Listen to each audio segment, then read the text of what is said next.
તાપી જિલ્લામાં છેલ્લા 6 મહિનાથી ડ્રગ્સ ઇન્સ્પેક્ટરની જગ્યા ખાલી. દવાઓનું ચેકિંગ કરવાનું કામ તો છે, પરંતુ ચેકિંગ કરનાર અધિકારી જ નથી.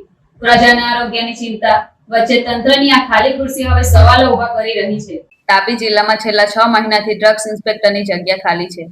ડિસેમ્બરમાં અગાઉના અધિકારીની બદલી થયા બાદ હજુ સુધી નવા અધિકારીની નિમણૂક થઈ નથી. દવાઓનું ચેકિંગ, નમૂના લેવાની કામગીરી અને મેડિકલ સ્ટોર સહિતની તપાસ માટે અધિકારી જરૂરી છે. પરંતુ અહીં તો અધિકારીની જગ્યાએ ખુરશી ખાલી જોવા મળે છે. ચોમાસાની સિઝનમાં ડુપ્લિકેટ કે હલકી ગુણવત્તાની દવાઓ બજારમાં ન આવે તે માટે ચેકિંગ જરૂરી છે. ત્યારે 6 મહિનાથી અધિકારી વિહોણા તાપી નદીમાં ચેકિંગ કામગીરી કેટલી અસરકારક રીતે થઈ રહી છે તે મોટો સવાલ છે. ડ્રગ્સ એન્ડ ફૂડ કંટ્રોલ વિભાગની કચેરીમાં પૂછપરછ કરતા સ્ટાફે પણ ડ્રગ્સ ઇન્સ્પેક્ટર ન હોવાનું મૌખિક કબૂલાત કરી. હવે જોવાનું એ છે કે તંત્રની આ ખાલી ખુરશી પર અધિકારી ક્યારે બેસે છે અને પ્રજાના આરોગ્યની ચિંતા ક્યારે કાગળ પરથી બહાર આવીને મેદાનમાં દેખાય છે. Ganesh Gujjar, GM news, Tapi.